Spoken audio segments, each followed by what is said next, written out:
नमस्कार, आप civil study का यूट्यूब चैनल देख रहे हैं। मेरा नाम है अंजुम शर्मा। ईयर 2021 खत्म होने वाला है। 2022 एकदम दरवाजे पर खड़ा है। ऐसे में यह देखना बेहद जरूरी है कि साल 2021 में क्या क्या हुआ। कोरोना की दूसरी वेव में बीता ये साल क्या रही अचीवमेंट्स और वो कौन सी घटनाएं थीं जिनकी वजह से साल 2021 याद किया जाएगा। आज सिविल स्टडी के इस स्पेशल प्रोग्राम में बात इसी पर।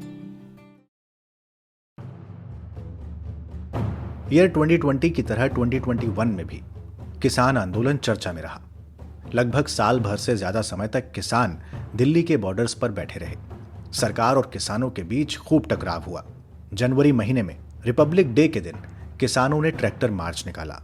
पुलिस और किसानों के बीच झड़प हुई और रेड फोर्ट से वायलेंस की कुछ तस्वीरें सामने आई। लोगों को गिरफ्तार किया गया। किसान दिल्ली न पहुंच सके, बॉर्डर सील कर दिए गए। लेकिन किसान अपनी मांगों से पीछे नहीं हटे। दिल्ली के बॉर्डर पर लगे टेंट्स में किसान हर मौसम में बैठे रहे। उनकी मांग थी कि जब तक तीनों कृषि कानून वापस नहीं होते वो वापस नहीं जाएंगे।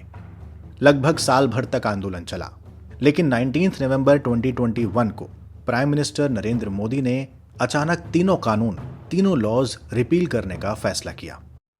आज मैं आपको, पूरे देश को ये बताने आया हूं कि हमने 3 कृषि कानूनों को वापस लेने का, रिपील करने का निर्णय लिया है। यानी साल 2020 में सरकार जिन कानूनों को किसानों के लिए बेहतर बता रही थी, जिसकी वजह से उसने किसानों से टकराव मोल लिया, जिसकी वजह से लगातार बातचीत के दौर चले, उन्हें इस तरह से वापस लेना सरकार पर बहुत बड़ा प्रश्न खड़ा कर गया। एक लंबे समय बाद ऐसा आंदोलन देखा जिसके आगे सरकार न केवल झुकी बल्कि उसे कानून भी वापस लेने पड़े। हालांकि किसानों ने बॉर्डर से वापस तब तक जाने के लिए इनकार कर दिया जब तक कानून संसद में वापस नहीं ले लिए जाते। इसके बाद कानूनों को संसद में वापस लिया गया।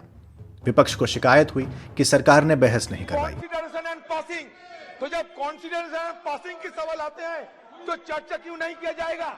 सर, ये सदन में आज नहीं, 2014 साल में 6 रिपील और 14 से ज्यादा बिल को रिपील किया गया सर, लेकिन उस समय चर्चा हुई थी। लेकिन दिसंबर में दिल्ली के अलग अलग बॉर्डर्स पर बैठे किसान धीरे धीरे घर लौटने लगे।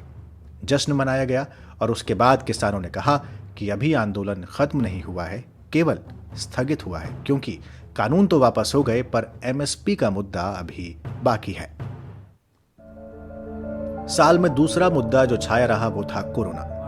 Like Delta, which is quickly becoming the dominant strain in many countries, we're in a very dangerous period of this pandemic. साल 2020 की तरह 2021 में भी कोरोना का साया हमारे साथ रहा। चीन के वुहान से फैला कोरोना धीरे धीरे पूरी दुनिया में फैल गया। इसके वेरिएंट सामने आने लगे। डेल्टा वेरिएंट ने पूरी दुनिया में तबाही मचाई। इसी तरह जब लॉकडाउन के बाद भारत धीरे धीरे वापस पटरी पर लौट रहा था तो सेकेंड वेव ने कहर बरपाना शुरू कर दिया। कोविड-19 वायरस ऐसे फैला कि रोज 4 लाख से ज्यादा मामले सामने आने लगे। लॉकडाउन की स्थितियां फिर से बन गई। राज्यों ने अपने अपने स्तर पर कदम उठाए, लेकिन बेड, दवाई और ऑक्सीजन लोगों को नहीं मिल रहे थे। ऐसी खबरें सामने आई जिनकी कभी कल्पना नहीं की थी। ऑक्सीजन की मांग दिन पर दिन बढ़ने लगी। ऑक्सीजन की वजह से लोगों की मौत होने लगी। कोरोना के इस वेव में हेल्थ इंफ्रास्ट्रक्चर एकदम टूट चुका था। ऐसी कोई फैमिली नहीं थी जिसने अपनी पहचान का कोई शख्स इस वेव में न खोया हो। लेकिन हालात धीरे धीरे बेहतर हुए। वैक्सीनेशन में तेजी लाई गई और 21 अक्टूबर का दिन हिस्टोरिकल रहा जब इंडिया ने 100 करोड़ वैक्सीनेशन का आंकड़ा पार कर लिया और ऐसा करने वाला वो दुनिया का पहला देश बन गया। 100 करोड़ वैक्सीन डोज, ये केवल एक आंकड़ा नहीं है, ये देश के सामर्थ्य का प्रतिबिंब है। धीरे धीरे सब कुछ सामान्य हो रहा था, लेकिन साल के अंत तक आते आते एक और नया वेरिएंट सामने आया, Omicron. To discuss what we understand about this variant and if it should be classified as a variant of interest or a variant of concern. Based upon the information that we have, particularly from South Africa, they have advised WHO that this variant should be classified as a variant of concern. So today we are announcing B11529 as a variant of concern named Omicron. इस variant को matter of concern घोषित कर दिया गया। बताया गया कि यह डेल्टा वेरिएंट से भी ज्यादा तेजी से फैलता है। इसकी गंभीरता को समझते हुए प्राइम मिनिस्टर मोदी एक बार फिर टीवी पर आए और उन्होंने देश को संबोधित किया। बताया कि युवाओं के लिए, खासतौर पर 15 से 18 साल के युवाओं के लिए वैक्सीनेशन शुरू किया जाएगा जनवरी 2022 से। साथ ही हेल्थ वर्कर्स और 60 साल से ऊपर के लोगों को बूस्टर डोज, जिसे प्रिकॉशनरी डोज नाम दिया गया, उसकी शुरुआत जनवरी 2022 से की जाएगी। ओमिक्रॉन का खतरा दिन पर दिन बढ़ रहा है। स्टेट्स अपने लेवल पर बचाव के लिए कदम उठा रहे हैं। इसी वजह से बहुत सारे स्टेट्स में नाइट कर्फ्यू लागू कर दिया गया। साल की अगली बड़ी घटना रही वेस्ट बंगाल इलेक्शंस और उसके दौरान हुआ वायलेंस। वेस्ट बंगाल इलेक्शन एक ऐसा इलेक्शन था जहां पर बीजेपी हमेशा से अपनी सत्ता देखना चाहती थी। इस बार के इलेक्शन में उसने पूरी ताकत झोंक दी, लेकिन उसे हार का फिर सामना करना पड़ा। असेंबली इलेक्शंस में ममता बनर्जी की तृणमूल कांग्रेस ने कंसेक्यूटिवली 3rd टाइम जीत हासिल की, लेकिन इलेक्शन का रिजल्ट आने के साथ ही वेस्ट बंगाल में वायलेंस हुआ, हत्याएं हुई, आगजनी की खबरें सामने आई। दोनों पार्टी एक दूसरे पर आरोप लगाती रही कि यह उनकी छवि खराब करने के लिए है। मामला पहले हाई कोर्ट और फिर सुप्रीम कोर्ट तक पहुंचा। इसी इलेक्शन में नंदीग्राम की सीट भी काफी चर्चा में रही। ममता बनर्जी और शुभेंदु अधिकारी आमने सामने थे।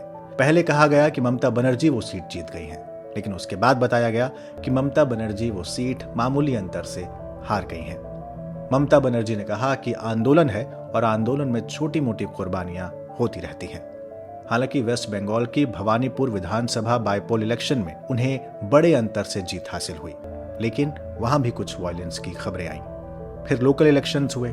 लोकल इलेक्शंस में भी ममता बनर्जी की जीत हुई, लेकिन वायलेंस की खबरें फिर सामने आईं और मामला फिर सुप्रीम कोर्ट पहुंचा और सुप्रीम कोर्ट ने कहा कि अब वो सुनवाई नहीं करेगा। इसी साल असम मिजोरम में फिर से बॉर्डर डिस्प्यूट हुआ। वेस्ट बंगाल के बगल का राज्य असम साल 2021 में चर्चा में रहा। वायलेंस की खबरें असम मिजोरम के बॉर्डर से आती रहीं। बीच में वायलेंस इतना ज्यादा हुआ कि कुछ पुलिस पर्सोनल मारे गए और बहुत से सिटीजन्स घायल हुए। असम मिजोरम के बीच का जो ये विवाद है, इसकी जड़ें कॉलोनियल पीरियड में छिपी हुई हैं। इस बॉर्डर को लेकर 2 नोटिफिकेशंस कॉलोनियल पीरियड में अंग्रेजों ने निकाले। दोनों राज्य अलग अलग नोटिफिकेशन को मानते हैं, जबकि माना एक नोटिफिकेशन जाना चाहिए। इसी वजह से विवाद रहता है। लोगों का मानना है कि इलाके को ठीक से पहचाना नहीं गया और ट्राइबल पहचान के आधार पर बॉर्डर नहीं बनाए गए। यही कारण है कि बॉर्डर डिस्प्यूट होता रहता है। असम के साथ मिजोरम का 165 किलोमीटर का बॉर्डर लगता है और मिजोरम का दावा है कि असम उसके बॉर्डर में बार बार घुसता रहता है। लेकिन ईयर एंड होते होते अच्छी खबर यह रही कि दोनों ही राज्य पीसफुल समाधान तलाशने के लिए एक पैनल गठन के लिए राजी हो गए।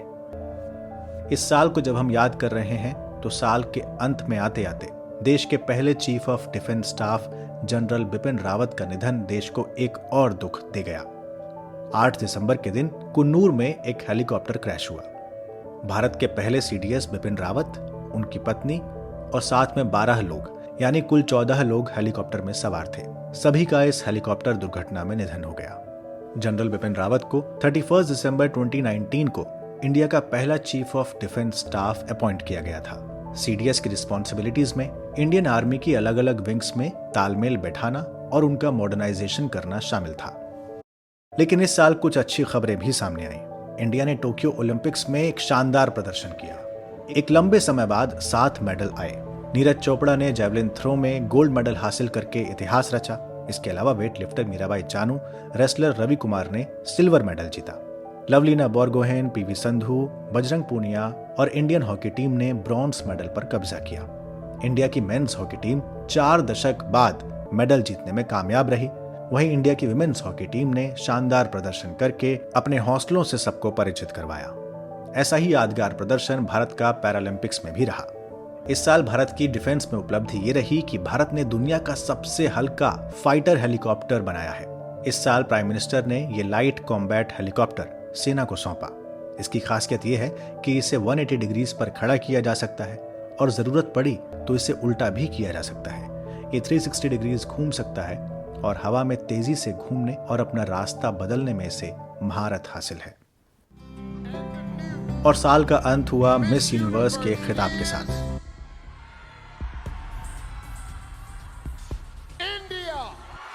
21वां साल, 21वां दशक, 21 साल की हरना संधू 21 साल बाद मिस यूनिवर्स का ताज भारत वापस लेकर आई।